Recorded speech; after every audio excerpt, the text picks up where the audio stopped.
Hello there, my name is Jeremie. I work here at Green Building Technologies.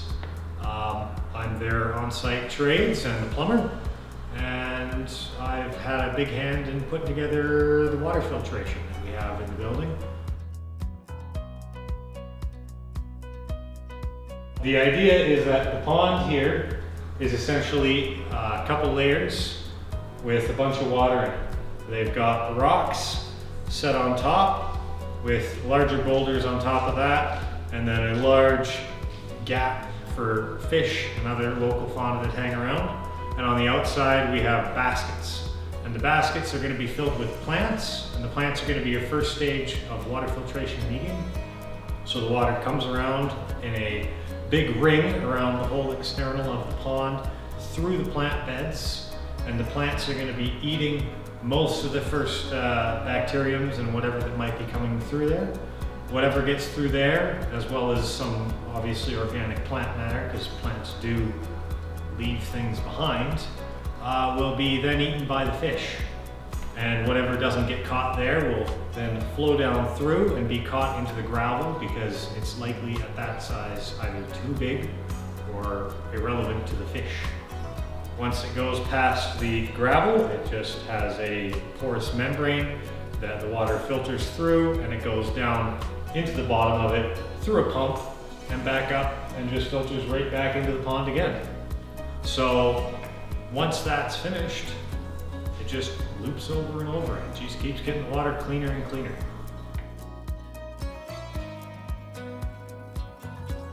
This is our water lab.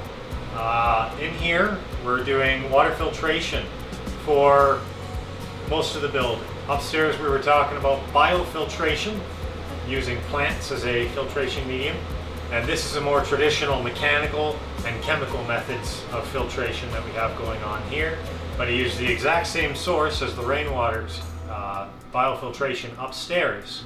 The chlorinated water, just to make sure that nobody is going to end up having anything happen, maybe getting a rash or something else happening, is going to the water closets, or the toilets if you prefer. And yeah, that's all the chlorine really does. Now, UV is sent to the hose bibs most of the time, especially the testing hose bibs that we have in place.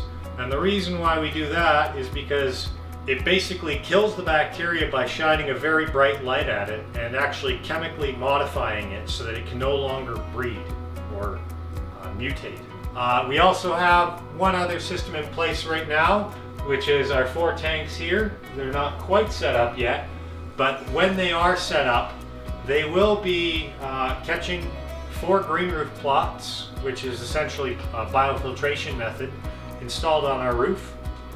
The green roof plots are going to be full of microgreens, or any small plants, maybe potentially even grass, depending on how we want to go with our research. And each one of those 4 plots is going to come down to one of these 4 tanks. And from those, we're going to be able to sample the water and see how quick it comes through with obviously the buckets there, and really tell what is the best green roof type for our climate.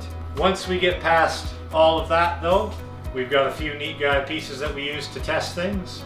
On our system we have multiple sensors that are going to be telling us turbidity, pH, and conductivity, as well as temperature. We also have the opportunity to take samples at many different stages along the way, so that we can take that water, once we have it, send it to a lab, or run it through our coliform analyzer, which is essentially a glorified petri dish.